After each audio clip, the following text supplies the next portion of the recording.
என்ன உனக்கு மயிர் அதிகாரம் இருக்கு? 6 வயசு குழந்தைய கற்பழிச்சு கொள்ளும் போது என்னத்தரா எடுத்து வாயில வச்சுட்டு இருந்தீங்க? 6 வயசு குழந்தைய கற்பழிச்சு கொன்னானே அவனை கொல்ல துப்பு இருக்கா? இல்ல, உன்னால இல்ல, முடியாது, மொண்டி முடியாது. கஞ்சா விற்கிறானே அவனை உன்னால அடிச்சு கொல்ல முடிஞ்சுதாடா? முடியல. மொண்டி நாயே சாதி கொலை பண்றானே, ரோட்ல போட்டு வெட்டுறானே அவனை உன்னால கொல்ல முடிஞ்சுதா? இல்ல. சாராயம் ஊழல வைக்கிறானே அவனை உன்னால கொல்ல முடிஞ்சுதா? இல்ல. அவன்கிட்ட என்ன பண்ற?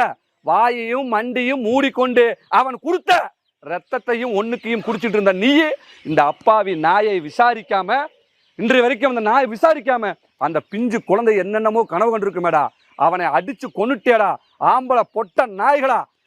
இதே இந்த 6 வயது குழந்தையை கற்பழித்து கொண்டவன அவனிடம் மூத்திரத்தை வாங்கி குடித்து விட்டு அப்பாவியை கொன்று இன்னைக்கு யாரா பதில் சொல்றது? ஐயா முதலமைச்சர் ஸ்டாலின் அவர்களே, அவர் சொல்லுகிறார் சாரி சாரி சாரி போயா பூரி அப்படிங்கிறான். இந்தியா முழுவதும் என்னங்கிறான்?